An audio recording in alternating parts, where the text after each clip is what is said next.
Bom, inicialmente, candidato, gostaria de agradecer a sua participação aqui na nossa rodada de entrevistas com os postulantes ao governo de Minas. Eu é que agradeço a oportunidade de estar aqui no BHZ, Tiago. Muito bom. Eu sou Thiago Riss, estou com Cristiana Andrade, editora do BHZ, Rafael de Oliveira, Vitor Fernandes, repórteres do portal. Bom, vou começar a nossa rodada aqui com perguntas temáticas diárias, falando provavelmente a questão que mais preocupa os servidores. Há 2 anos, Pimentel implementou o salário escalonado, né? E desde então, todos os meses são 3 parcelas, e há uma preocupação muito grande. A gente até convidou os leitores a perguntarem, aí, fazerem perguntas para a gente reproduzir aos candidatos, e apareceram várias delas. Assim. Queria saber do senhor, caso eleito, vai conseguir regularizar, vai pagar em dia o salário, acha que vai demorar um tempo até regularizar, acabar com esse escalonamento? Bom, Tiago, nós temos previsão de regularizarmos isso pelos dados que nós temos disponíveis em coisa de 2 a 3 anos. Não é algo que se faz de um dia para a noite, porque é uma situação semelhante a alguém que ganha R$2.000, precisa de 1.500 para sobreviver e tem uma dívida de 20 mil. Ele tem R$500 só por mês para ir pagando essa dívida. É uma questão puramente aritmética essa da dívida, mas com toda certeza nós vamos tomar as medidas de redução de despesas imediatamente, cortar cargos comissionados, porque o Estado de Minas virou um cabide de empregos. E vamos tomar medidas também para ampliar a receita sem aumentar impostos, atraindo empresas para Minas. E vamos também renegociar com o governo federal a dívida de Minas, que já podia ter sido feito, mas infelizmente não foi, porque a contrapartida são medidas de austeridades e esse governo não está afim de adotar medidas de austeridades. Então, é difícil saber de antemão o que todos esses fatores vão estar impactando no fluxo de caixa. Mas eu tenho certeza que vai parar de piorar, porque esse escalonamento só vem crescendo. Pelo menos nós vamos dar uma data certa e, se hoje está com 30 dias, que isso caia para 25, depois para 20, até normalizar totalmente. Além dos cargos comissionados, o senhor já prevê algum corte? Nós queremos cortar a fundo burocracia. Eu vejo que o Estado ele é extremamente cheio de gente desnecessária em muitas áreas, assessores, o número de secretarias, que hoje é 21, nós queremos reduzir para 9, e vamos estar cortando naquilo que não afeta o serviço público, a população. Nunca vamos cortar professores, nem médicos, nem militares, porque isso seria expor a população a um serviço pior do que o atual. Mas quando se fala em assessores, em burocracia, em técnicos que ficam conferindo, lembrando que o Estado nunca foi automatizado como poderia, a fim de gerar maior produtividade. Candidato, boa tarde. Minas Gerais apresentou índices muito ruins na última avaliação do Sistema Nacional de Educação Básica, o SAEB. Os dados foram divulgados na semana passada pelo MEC. Nós temos 85% dos alunos do 5º ano do ensino fundamental com conhecimento insuficiente ou básico em português e 82% deles com esse mesmo nível em matemática. Queria saber se o senhor tem algum projeto de governo para melhorar esses índices, tornando a escola mais atraente para os alunos. E, aproveitando, já gostaria também de emendar uma outra pergunta, que é sobre o piso salarial dos professores do Estado de Minas Gerais. Certo. Bom, com relação ao piso salarial, vamos começar pela última, Cristiane. Nesse momento em que o Estado não consegue nem pagar o valor atual pontualmente, não seria recomendável de forma alguma estar falando em ampliar despesas. Então eu não assumo esse compromisso por hora. A minha prioridade é pagar pontualmente e não aumentar salários. Eu vejo que se eu conseguir pagar pontualmente, eu já estou fazendo muito. Lembrando que eu só vou receber o meu salário depois que todos estiverem recebendo pontualmente. E com relação às escolas, o que nós queremos é uma gestão melhor das escolas. Empresas, setor privado, que tem pessoas que fazem mais e melhor, essas pessoas são reconhecidas. No setor público, na área de educação, uma professora, uma escola que ensina muito bem e outra que ensina com muito mal, recebem a mesma coisa. Do meu ponto de vista, isso está errado. Nós temos de pegar escolas que têm melhor desempenho e reconhecê-las. Mas já me alertaram e falaram, mas você vai pagar então a de Belo Horizonte mais do que a do Vale do Jequitinhonha, porque lá as crianças não têm acesso à internet, não têm a cultura que Belo Horizonte tem, mas o que nós queremos fazer é uma calibragem, em cima do nível atual. Quem avançar 20% avançou mais do que aquele que fez 5%. Esse de 20 vai ter um reconhecimento maior do que o de 5. Então é você pegar a situação atual e ver aquilo que está avançando. Então é uma gestão, eu diria que o princípio é extremamente simples. E com tecnologia, com avaliações, você consegue implementar isso. E lembrando que a solução financeira do Estado, assim que ela for feita, nós queremos tornar as escolas mais atraentes. Eu visitei alguns laboratórios de informática em escolas do interior, que no portal da educação consta como existente. Aquilo está mais para museu da informática do que para laboratório de informática.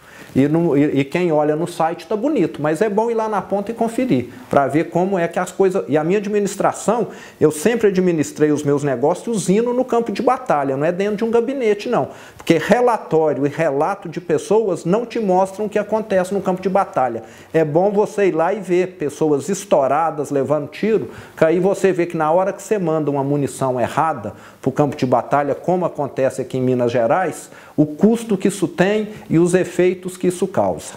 Mas esse reconhecimento que o senhor está falando das escolas seria um reconhecimento financeiro ou uma troca de experiências, por exemplo, da escola que se saiu melhor com aquela que se saiu... Não, financeiro. Eu quero que quem faz mais ganhe mais. E quero também que elas sirvam de modelo para aquelas outras que não estão avançando tanto. As duas coisas, compartilhar boas práticas e falar, essa aqui está ganhando mais porque ela fez isso e aqui o aluno teve índice 6 e não 3 igual ao seu. Ótimo. Candidato, vou pedir já a primeira pergunta de especialista. A gente vai fazer uma pergunta sobre segurança. É o Robson Sávio Reis, se o senhor puder só dar uma olhadinha. Pois não. Um dos dilemas da segurança pública tem a ver com o controle externo da atividade policial. Sob o ponto de vista do Estado, os controles internos, como as corregedorias, funcionam razoavelmente bem. Mas na perspectiva da sociedade civil, há sempre a demanda por controles externos independentes.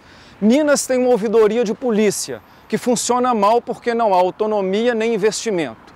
Minas tem um Tribunal de Justiça Militar, que obviamente reforça o viés, digamos assim, corporativo em termos de investigação de violações e arbitrariedades policiais.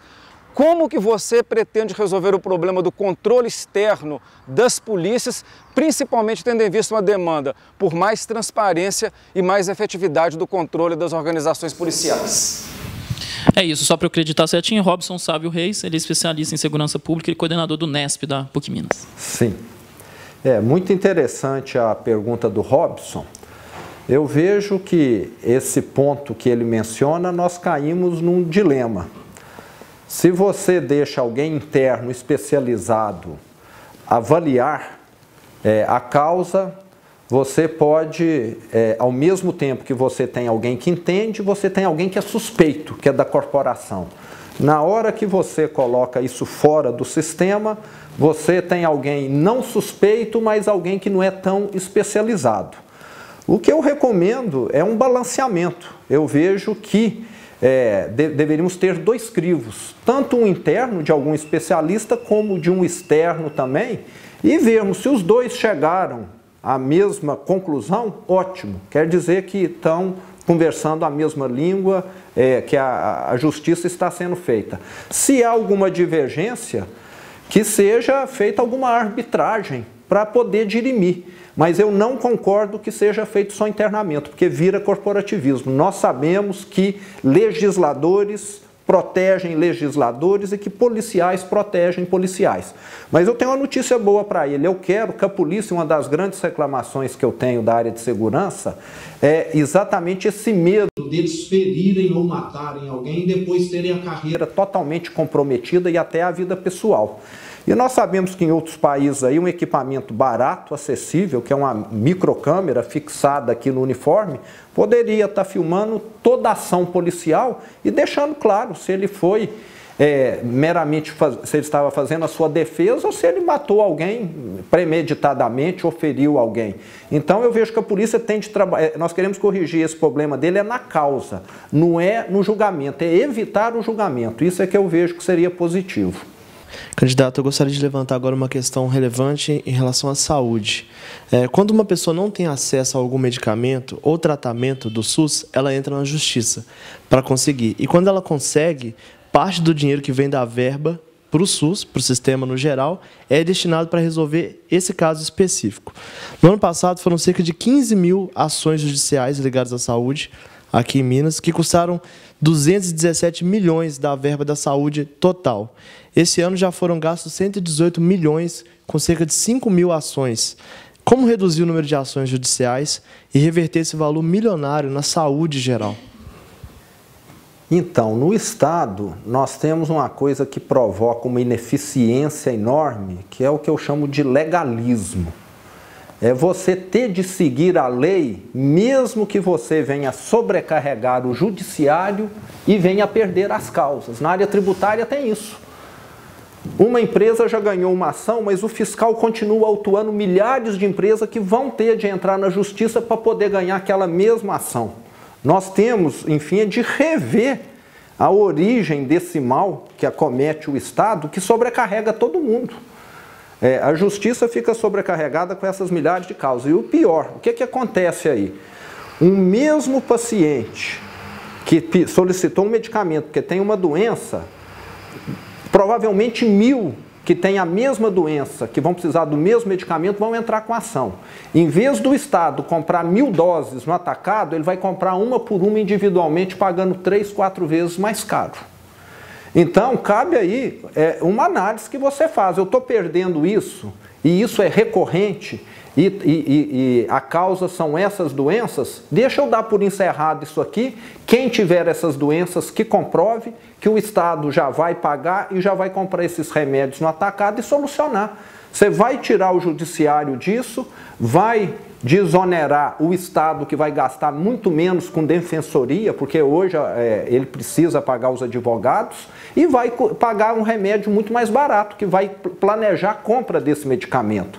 Então eu vejo que esses casos aí que você está mencionando, provavelmente 80% seriam facilmente eliminados se você tivesse uma gestão lógica. Mas a lógica do Estado não é lógica, esse é que é o problema. Tem uma lei lá que fala e todo mundo, então vamos mudar a lei. Mas parece que lá todo mundo só segue normas, ninguém pensa numa norma mais eficiente. Candidato, vou pedir novamente, segunda pergunta da charada minha colega Cristiana Fortini. Ela é doutora em Direito Administrativo pela UFMG e diretora do Instituto Brasileiro de Direito Administrativo. Do ponto de vista da descentralização administrativa, já há algum estudo para se transferir para a iniciativa privada, para se privatizar, lato sensu, alguma entidade da administração pública estadual? Eu não sei se ela está querendo dizer aí empresas estatais, mas vamos à questão das estatais, CEMIG, Copasa, Codemig, que são as mais conhecidas.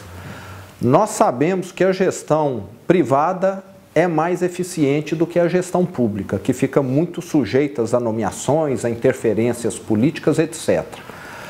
Eu sou favorável à privatização, exceto da Codemig, que eu vou explicar daqui a pouco, de todas as empresas do Estado, mas no momento adequado, na hora que elas estiverem valorizadas, porque hoje todas estão com a gestão ruim, e com um processo totalmente transparente, para não haver nenhum beneficiário e com a condição de que o consumidor vai ser o grande ganhador. Não queremos transferir um monopólio estatal para um monopólio privado, não. Nós queremos que o monopólio estatal vire competição privada, para as tarifas de energia elétrica cair, para as tarifas de água cair. E com relação à Codemig, por que eu sou contrário à privatização da Codemig? Porque eu sou contrário à existência dela, ela nunca deveria ter existido. A Codemig, a fonte de receita dela é a mineração de nióbio, que por coincidência é na minha cidade, Araxá. Então eu conheço isso desde criança. Ela é uma recebedora de royalties. Você privatizar a Codemig é você privatizar uma receita que o Estado tem. A Codemig deveria ser extinta, ser um departamento da Secretaria da Fazenda, e com isso você eliminaria um conselho de administração, uma diretoria e centenas de empregos desnecessários que ela dá hoje. É um cabide de empregos a Codemig. Ela existe para receber royalties. E tem uma burrice adicional do Estado aí. Quando você cria uma empresa para receber royalties, ela vai pagar PIS, COFINS, imposto de renda e contribuição social para a União. Se a Codemig arrecada 800 milhões por ano, o Estado fica com 400, porque a metade vai para impostos para a União. Mas está aí, uma coisa que precisa ser feita. Candidato, a pergunta agora vem do coletivo Brejo das Sapas, que propõe uma atividade voltada para a reconstrução da autoestima de mulheres lésbicas, bissexuais e pessoas trans. Quais que são as propostas de encaminhamento para dentro da Assembleia Legislativa para a efetiva criação do Conselho Estadual de Cidadania de Lésbicas, Gays, Bissexuais, Travestis e Transsexuais de Minas Gerais? Correto. Bom, o pensamento meu é o seguinte, é que nós queremos pessoas que tenham liberdade para agir com responsabilidade. É ilusão nós começarmos a pensar que o Estado vai resolver problemas que cabem às próprias pessoas. Se eu quero me qualificar mais, em vez de pegar e jogar a culpa no Estado, eu preciso comprar um livro e começar a estudar. Eu sou dessa opinião, eu preciso ir atrás de você que sabe isso melhor do que eu e começar a te questionar. Nós temos um caso notório aí de que 30% das candidatas precisam ser mulheres. Muitos partidos preenchem esses 30% de vagas nas eleições com candidatas fantasmas. Fantasmas no sentido, ela existe, mas ela nunca fez um dia de serviço para colher votos. E na hora que você vai olhar, centenas de candidatas mulheres não têm voto. Então, acaba que no Legislativo, lá em Brasília, nós temos hoje 5% preenchidos só por mulheres. Sendo que pela lei deveria ser 30%, porque 30% são candidatas. Então nós temos de lembrar que as coisas funcionam, é na hora que a sociedade amadurece, é na hora que a cultura muda. E aqui no Brasil nós temos uma mania de achar que lei muda as coisas. Se lei mudasse as coisas, nós seríamos o país mais desenvolvido do mundo, que nós somos o que mais produzimos leis. Então vamos tirar da cabeça essa questão que lei é que muda, nós sociedades é que fazemos a mudança. Ela está certíssima em reclamar pelos direitos dela. Na minha empresa trabalha tudo quanto é tipo de pessoa, com todas as opções, tendências sexuais, não temos nenhuma restrição e vejo que devemos estar apoiando essas pessoas. Tem excelentes profissionais, eles é que têm de procurar o espaço dele, igual alguém analfabeto tem de procurar estudar para aprender. Ela está certíssima, mas não jogue esse ônus para cima do Estado. O Estado não tem força para resolver isso e lei não funciona como eu falei. Candidato, Minas Gerais é um estado minerador por natureza, né? Mas em pleno século XXI a gente ainda usa técnicas seculares aí e temos também esses grandes reservatórios que são as barragens de rejeitos que representam para muitas cidades, exemplo de Mariana e Congonhas, né, que tem uma ameaça lá, essa ameaça para as comunidades.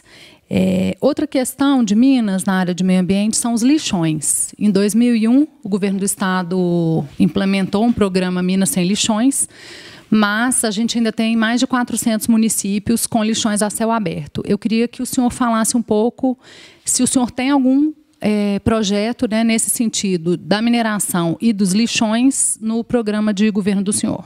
Sim, vamos pegar o caso dos lixões. Eu tive o prazer de visitar o projeto de reciclagem que melhor funciona em Minas, que é aqui, em Itaúna, bem próximo, Hoje eles geram lá 72 empregos, cada pessoa tem um ganho médio lá de R$3.000. Pela escolaridade, pelo emprego anterior que elas tinham, elas têm um salário muito superior do que aquilo que iriam conseguir no mercado. Então nós temos exemplos já concretos que funcionam, mas parece faltar boa vontade da classe política. O que eu escuto muitas vezes, esse negócio de reciclagem não funciona. Então Itaúna é um exemplo que poderia ser copiado por muitos municípios. Com relação às mineradoras, o que nós queremos fazer é tirar o Estado dessa questão fiscalizadora e colocar seguradoras. Você tem uma atividade potencialmente poluidora, tudo bem, contrate então uma seguradora, ela que vai te fiscalizar. E se houver um sinistro, ela vai ressarcir o Estado. Mais uma vez, nós teríamos evitado de ficar comprometendo o judiciário e um aparelho enorme do Estado nesse caso de Mariana. Se a Samarco tivesse há 20 anos, 15, contratado uma seguradora, muito provavelmente o acidente, aliás, nem teria acontecido.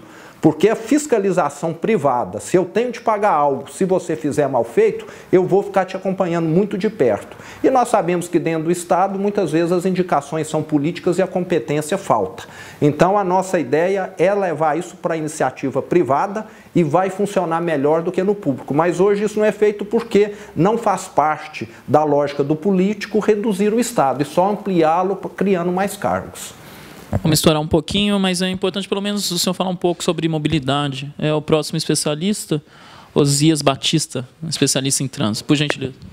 Considerando que nós temos uma das rodovias na região metropolitana, que é das mais perigosas do estado, que é o anel rodoviário, e que o anel rodoviário é uma novela que vem se estendendo ano após ano, com várias mortes, todas essas mortes perfeitamente evitáveis, um número de atropelamentos muito grande, de motociclistas muito grandes e de caminhões produzindo acidentes seríssimos.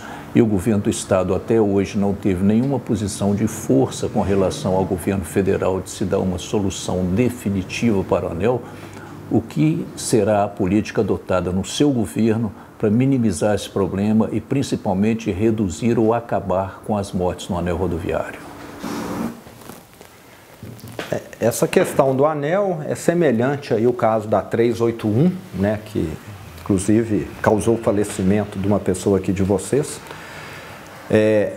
Do nosso ponto de vista, o Estado de Minas não tem recursos, mal estamos conseguindo nos manter de pé. Então seria uma ilusão falar o Estado vai investir. Nós vamos ter de fazer uso, nesse caso, apelando para recursos federais, que pode serem trazidos com alguma contrapartida, o que não é fácil, mas está longe de ser impossível, e também fazermos uso, como existe lá fora em larga escala, de parcerias público-privadas, falar, você vai ter a concessão, construa aqui, é melhor você ter uma alternativa pedagiada, que alguém está disposto a pagar, do que nenhuma alternativa. Então, nós vamos nessas duas linhas, com a ajuda do governo federal ou então com a iniciativa privada. E quem sabe vai iniciativa privada e governo federal fazendo essa obra aí.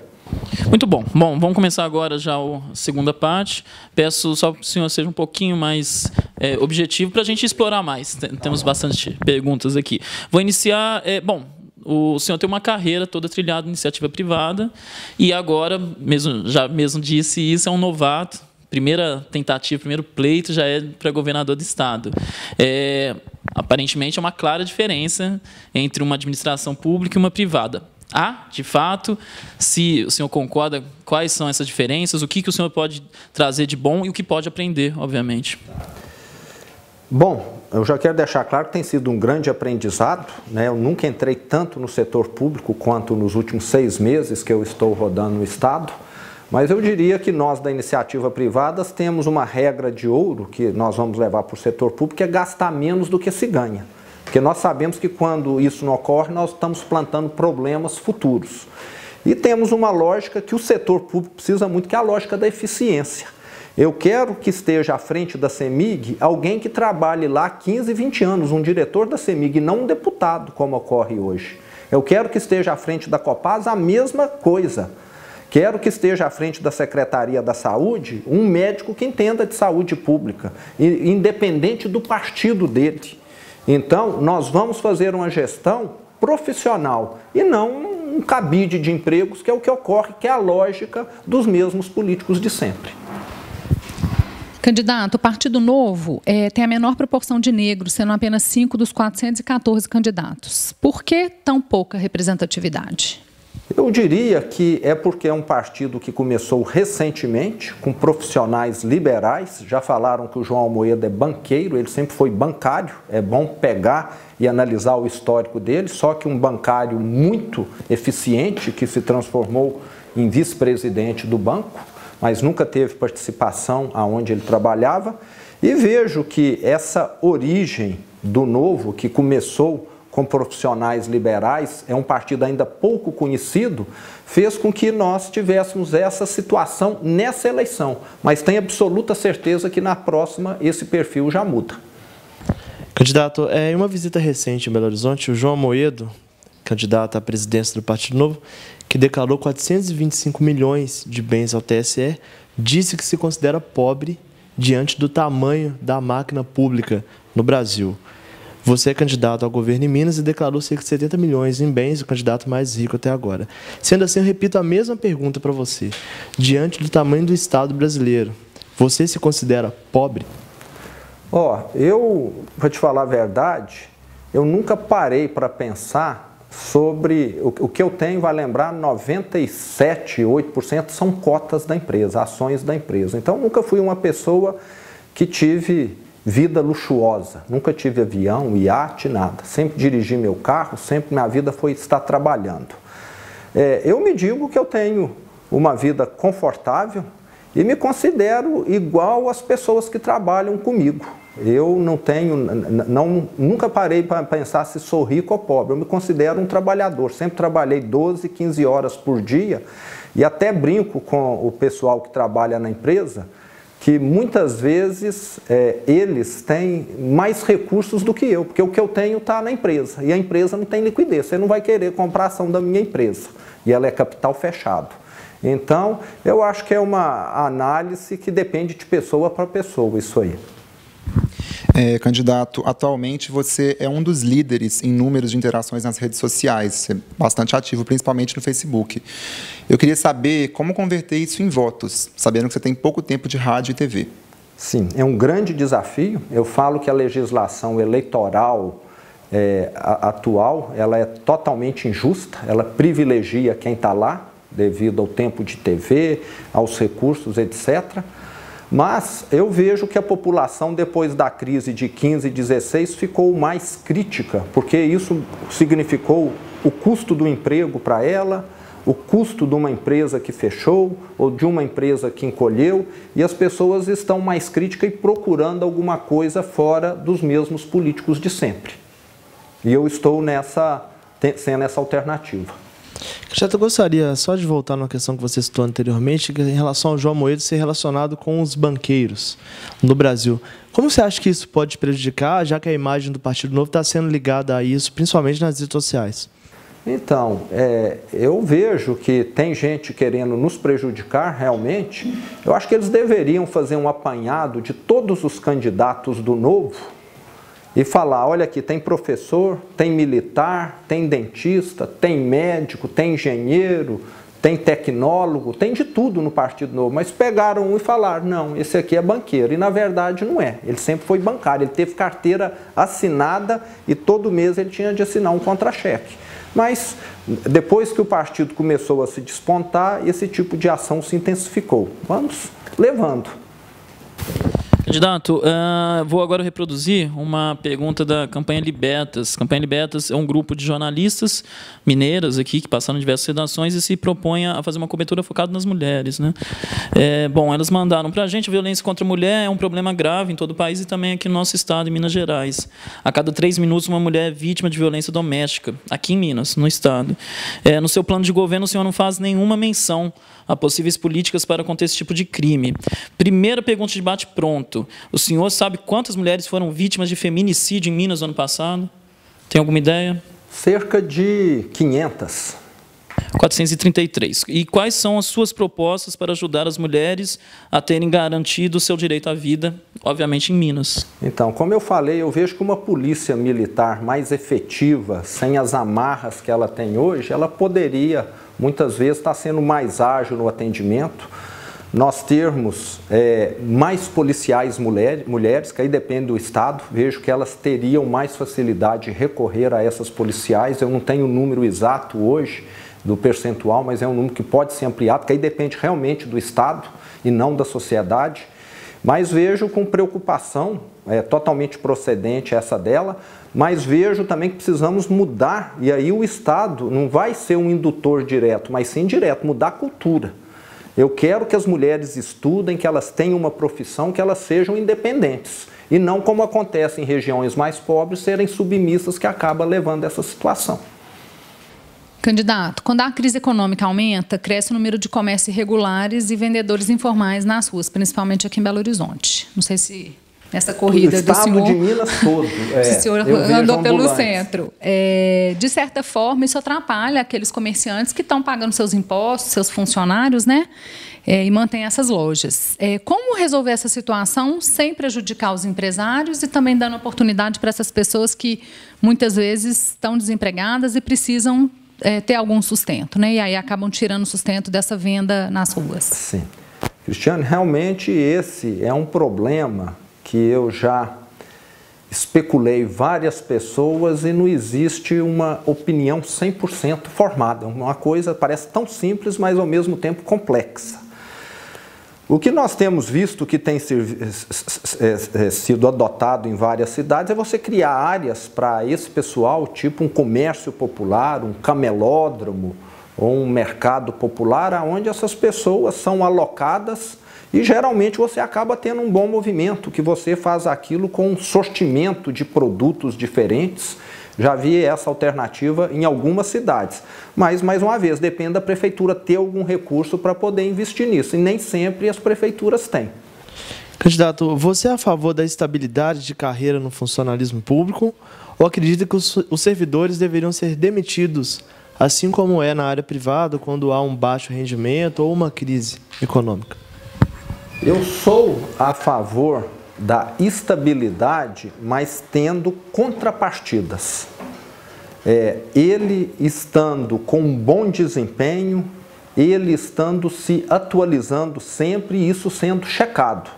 Porque, infelizmente, existe uma minoria, vamos lembrar, talvez 10%, 20% do funcionalismo público, que passou num concurso e falou, agora minha vida está pronta, nunca mais eu preciso estudar, me atualizar ou me esforçar muito. E acaba caindo numa situação que prejudica toda a população, principalmente quando ele presta diretamente o serviço a alguém.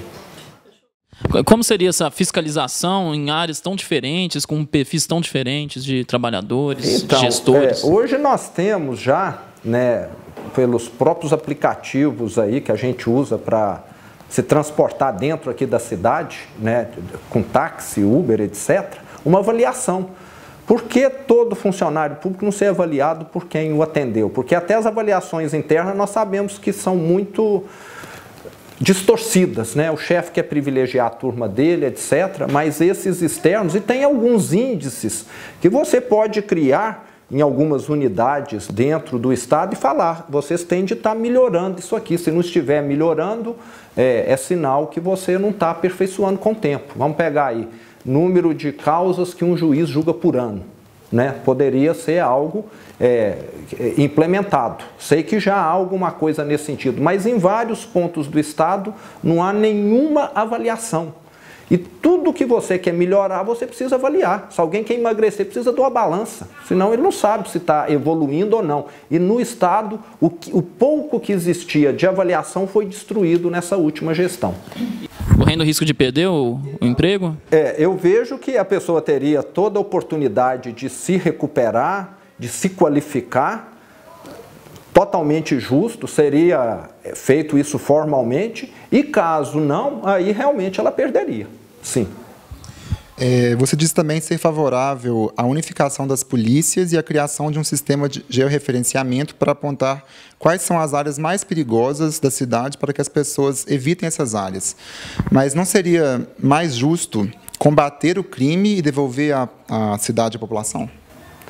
Então, mas eu diria que a unificação das polícias seria no sentido de torná-las mais eficientes. Hoje nós temos um rito que a polícia militar vai, faz um BO, passa para a polícia civil, que faz o procedimento tal, que passa para o judiciário, que vai fazer não sei o quê. Isso demanda retrabalho, esforço, despesa, mais gente. Então, na hora que você consegue tornar isso mais eficiente, você consegue inibir o crime. E essa questão de você usar um aplicativo, isso indicaria, porque as estatísticas demonstram claramente que 2% do território é onde ocorre 70% dos delitos. Se você tiver um policiamento mais focado nesses 2% do território, você tem muito mais efetividade do que ele pulverizado. A polícia já faz uso de alguma técnica nesse sentido, mas isso ainda pode ser bastante aprimorado. Vou pedir para o senhor ser breve, que eu estou atropelando aqui os meus colegas, mas é que me chamou a atenção. O senhor citou aplicativo nesse assunto, aplicativo para conferir a eficiência dos trabalhadores. Já tem em mente, caso eleito, um grande aplicativo para a sua gestão ou para os cidadãos mineiros? Como seria? Ou um aplicativo para cada funcionalidade? Então, não, nós não temos nada definido 100%, né, que a empresa tal ou isso já esteja concluído, mas já temos em vários locais do Brasil entidades governamentais que já fazem uso de coisas semelhantes. Seria você adequar isso para um cenário mais amplo e estar colocando. A tecnologia pode ser uma grande aliada num governo. E hoje, eu quero lembrar, o governo usa tecnologia de ponta, você sabe aonde? Na hora de arrancar seu dinheiro. Aí a tecnologia... Faça uma compra em São Paulo para uma empresa do Simples em Minas, daí uma semana você recebe o boleto para pagar a diferença de ICMS.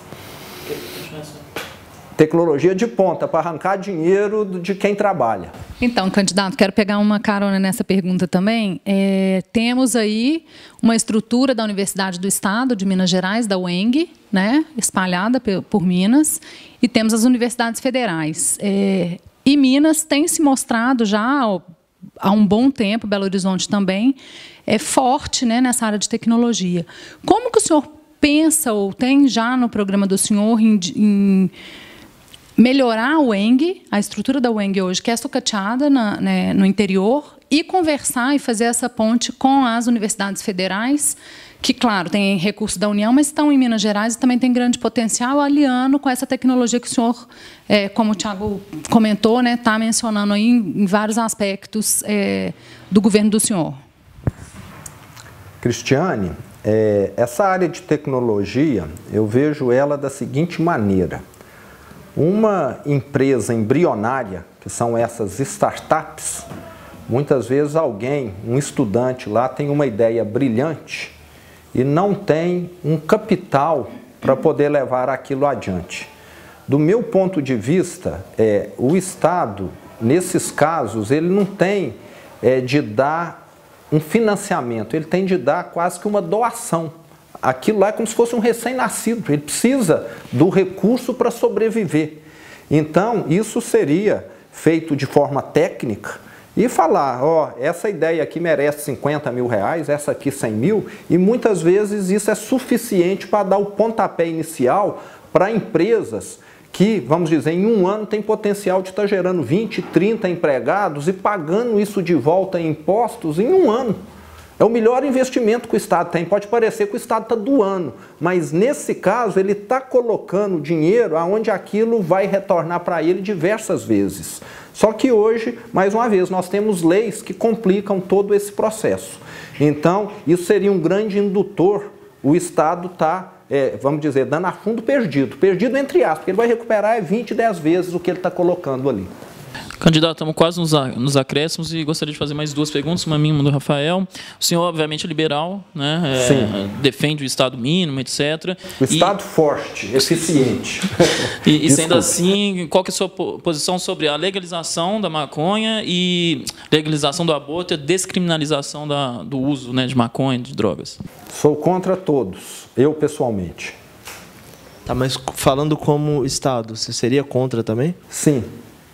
Entendi. Sou contra. Mas isso não vai contra o princípio do Estado intervir ou não na vida das pessoas? Então, pode ser que isso seja contra, porque o liberalismo é cada um decidir tudo por si próprio, mas eu sou da opinião que o direito à vida vem primeiro, nós temos alguém indefeso, e sou da opinião que alguém que faz uso de droga perde ciência sobre si mesmo, ele perde o poder de se auto-julgar. Então, sou contrário à liberação. Entendi. Pegando o gancho do que você falou, a questão do Estado investir nessas pequenas ideias, para quem defende o liberalismo econômico, não seria uma intervenção do Estado nesse caso? Concordo com você, mas eu vejo que, em tratando-se desse caso, você vai ter um retorno líquido e certo.